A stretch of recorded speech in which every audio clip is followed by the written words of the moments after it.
Good afternoon and happy Sunday, everyone. Welcome to another episode of Spilling Tea. I'm your host, Tiffany Daniels, and for once, I'm presentable today. No makeup yet, because let's be honest, it takes a lot of time because I am a perfectionist, so I try to avoid it like a plague.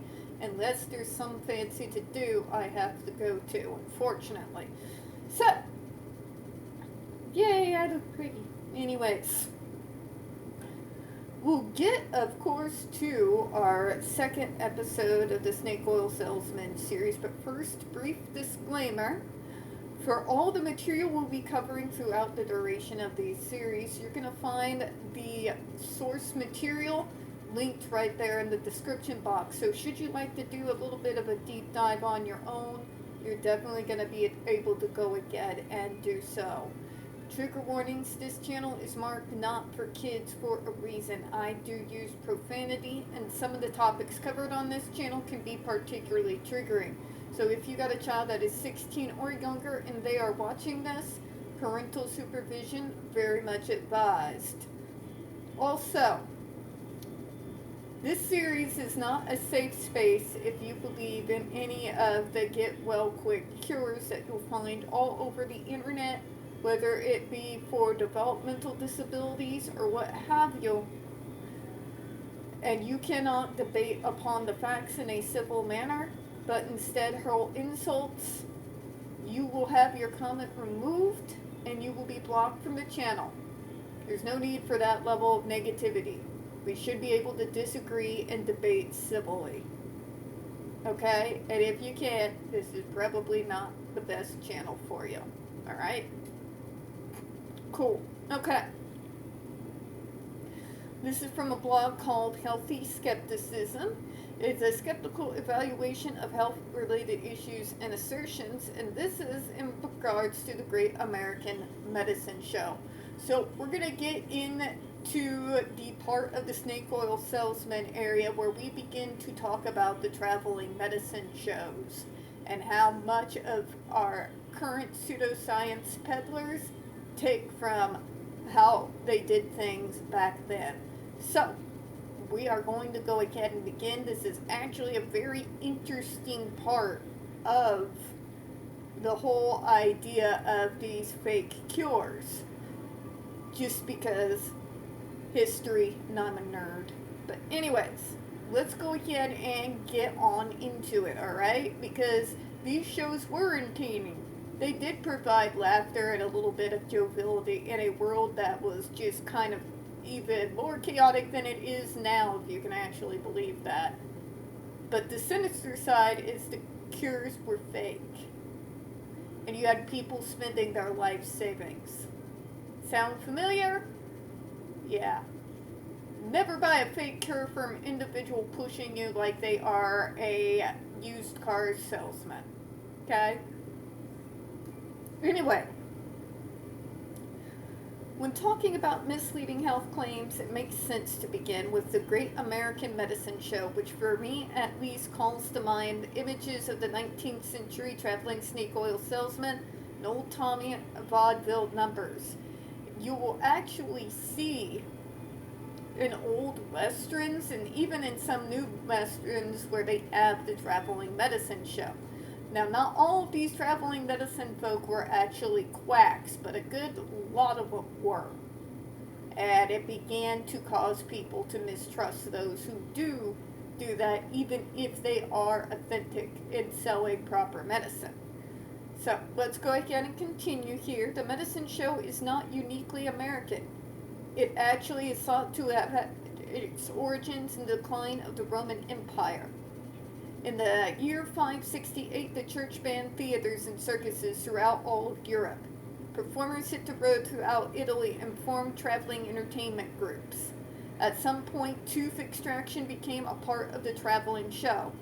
And this was the dawn of the medicine show and the birth of the Ciarlatano, one who solves and other drugs in public places, pulls teeth, and exhibits tricks of the legerdemain.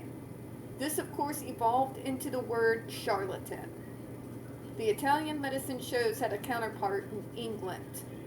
English nostrum peddlers were often referred to as stage quacks because the nonsense they spouted from the stage sounded like the quacking of a duck. Okay, that's kind of awesome. The nostrum peddlers and the ciarlatanos were the ancestors to the American stage quacks. In the 1800s and early 1900s, medicine shows were often the only entertainment members of the audience had. Sandwiched between soft shoe dance numbers and vaudeville-type routines were testimonials performed by entertainers for the manufactured patent or proprietary medicines. If you want to see a modern equivalent, if you have YouTube on a streaming device, you will see a lot of times these different commercials pop up for pseudo cures, things to make you look younger. You'll see devices that they sell, or ancient Chinese medical secret is one that has become literally a meme at this point because it was so hard peddled in the 90s. The advent of the wood pulp paper meant that newspapers could print more issues and had more room for bigger advertisements, which changed the nature of marketing profoundly. Patent medicine makers now had a way to reach more people and make their nostrums household names. They ran the first sanitation campaigns and were hugely successful. In fact, one of those fake cures that they peddled was for males for impotence. And there was a very specific doctor that came up with the idea that if you mashed up bull's testicles and shoot them in your leg, that it will return your youthful vigor. I shit you not. But the thing was, in some places, bulls weren't that plentiful, so they began to use, as a substitute, monkey testicles. Now, I don't know if you all are actually a huge Marx Brother fan, but I am obsessed, and Groucho is my spirit animal. And one of the songs from the movie that they did called The Coconuts is called The Monkey Doodle Doo, which was an exact, direct reference in regards to that doctor who began substituting bovine testicles for monkey testicles, bashing them up and shooting them into body parts. Turns out, in actuality, that did not work at all, and there were, of course, as you would expect, medical complications for putting a foreign agent into someone's body. So, the doctor who made an empire off of it also seemed to lose it within a very short time period. So that's one very famous instance that sticks in my head because it involves my favorite boys, Groucho, Chico, Harpo, Zeppo. Yes, I like Zeppo. Deal with it. Somebody had to be the straight sibling to keep the rest of them in line. And Groucho was not going to be that guy. Anyways, let me go ahead and continue. This success led to the decline of the performing charlatan, but not to quackery itself, unfortunately. Print ads broadened the scope of large-scale nostrum peddler immensely, but that was nothing compared to television. Don't forget comic books, too. If you were a comic book fiend in the 90s, which I was, Marvel person all the way, you would see some of the weirdest advertisements for some of the strangest stuff. Always a lot of Asian quack medicine. From the deepest parts of China, this miracle cure. Deepest parts of Japan, deepest parts of Korea, deepest parts of Thailand. It's always the deepest, darkest parts. It can't just be like, we got this medicine from this one guy. Right? Because you gotta sell it. You gotta give it a story, some drama, right? Or it's gonna be harder to keep people's attention because people like drama. They're not like me who's obsessed with facts, logic, and reason. You're no fun, Tiffany. Facts are fun. No, they're not. Oh, but they are. They're a lot more fun than all the confusion you all get yourselves up to for your addiction to drama. I can tell you that much. Anyways, moving on. I'll save my drama for watching my silent movies at night. You know, lots of my Marvel movies. Some of the old movies I used to watch with my dad, that sort of thing. Let me continue. In the mid-20th century, television gave the quack an almost unlimited reach across the U.S. and gave the old performing charlatan a new faculty as a pitchman. I do remember late at night was when a lot of the advertising would really go on for more of the obscure stuff, like pseudocores, among other things. Let me go and continue here. In 1950, Dudley J. LeBlanc, a Louisiana state senator and manufacturer of a product called Hodical, was at the height of his career and had become one of the first documented celebrity pitchmen who was a pitchman before he was a celebrity. I love the Salesmen.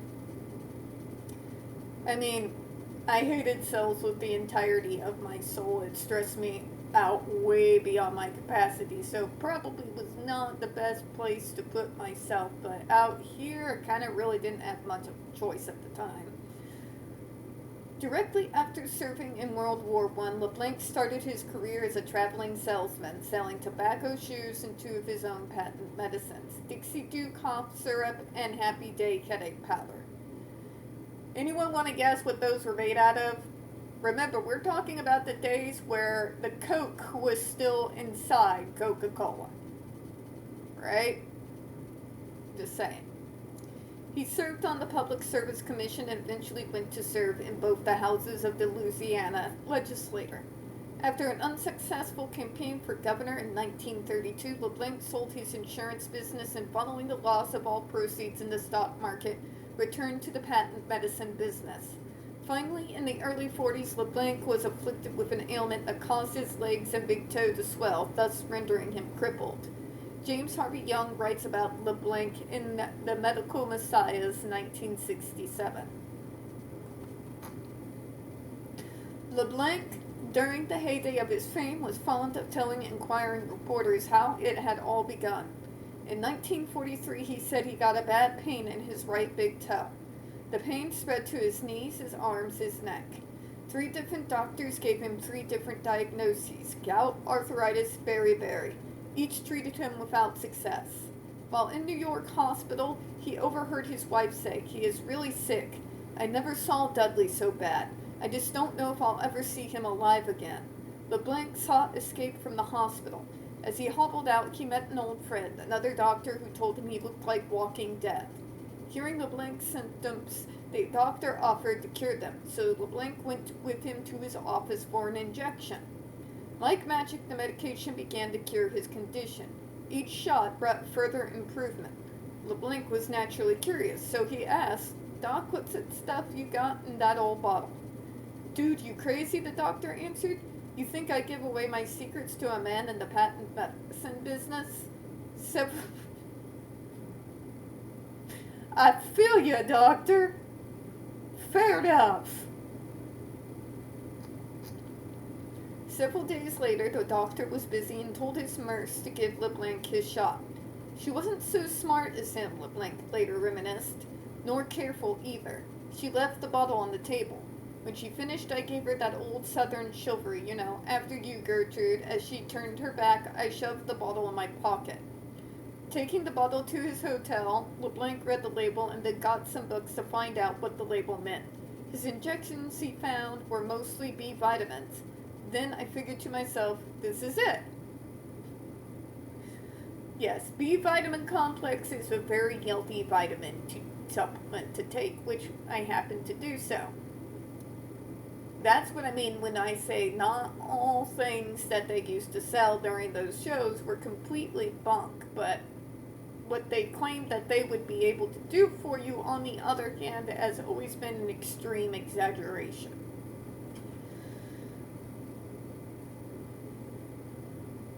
Alright, we're going to continue to read a couple more paragraphs, and then we'll go ahead and we'll cut this in half. We'll have more to go through in the next vid. So, It is thought that LeBlanc had beriberi, which is a neurological disease that is caused by a lack of vitamin B1 and thiamine in the diet.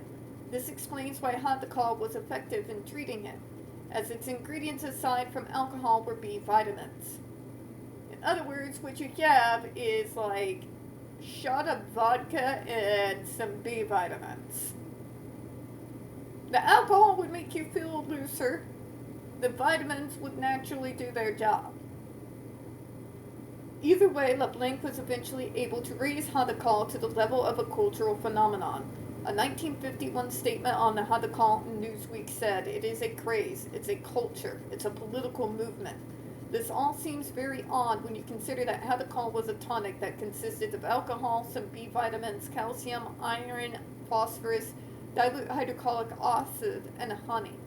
So it's kind of like your multivitamins, but the fact that they are supposedly going to cure you of every single thing that ails you is not a fact.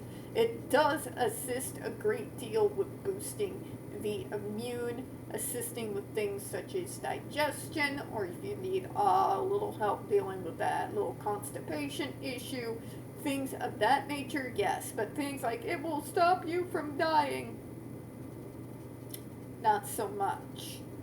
But you'll see the exaggerated pictures even in regards to medicine that actually does work. So, let me go ahead and we'll continue here. Much of LeBlanc's success could be attributed to his charismatic appeal. He was a healer of people, the champion of the working stiff. That appeal eventually allowed him to resurrect the medicine show and make it huge for a time. During the late 40s and 1940s, a caravan of 130 vehicles went on a 3,800-mile tour through the South and played one-night stands in 18 cities. 10,000 fans, for lack of a better word, brought the Hadakal box tops as admission to watch the shows, which were emceed by LeBlanc, and they were musically entertained with swinging tunes like the Hadakal Boogie and Who Put the Pep in Grandma. Sadly, there is no available link to this one, which is possibly my favorite song title ever. No, seriously, I need that. If anybody can find anything whatsoever, like words, somebody singing it, that would be pretty awesome. Not to mention the list of celebrities like Mickey Rooney, Minnie Pearl, George Burns, and Gracie Allen, among the other A-listers of the day who were on the tour. LeBlanc spent $500,000 on the extravaganza, and the public gladly spent over $3 million of their hard-earned money on Hadakal, with the reassurance that LeBlanc would send back their money if it failed to help. Alright, so we're going to go ahead and close out from that, but I am sure, as you can hear us reading this, you can already see plentiful examples in just how they advertise current modern medicine through commercials to ask your doctor for this or that drug, right? We've seen it. They use these tactics even on actual medications that have been tested and approved. But they use the exact same tactics on supplements, and it's a little bit more harder to regulate supplements unless there is a potential that they could possibly be dangerous. So, we'll be continuing to go into that and how this all melds together, but for right now, we're going to go ahead and close out for today. We don't get very many views on this channel. The few we do get tend to get removed from time to time. So folks, if you could be so kind, please don't forget to hit the like button, get subscribed. And of course, folks, please don't forget to hit the like button. I do, of course, appreciate your time, and as always, we here at Spilling Tea hope you have a good one. Make sure you double check to make sure you are set up for notifications. We're going to be coming back next week, Saturday, with the next episode for Down the Rabbit Hole and getting into the whole side of it that involves Jenny McCarthy, among other celebrities, fortunately. And, of course, next Sunday we'll be following up with the second half of this article that we are starting today. I hope you all have a great one. I'll see you all next time. Bye-bye, everyone.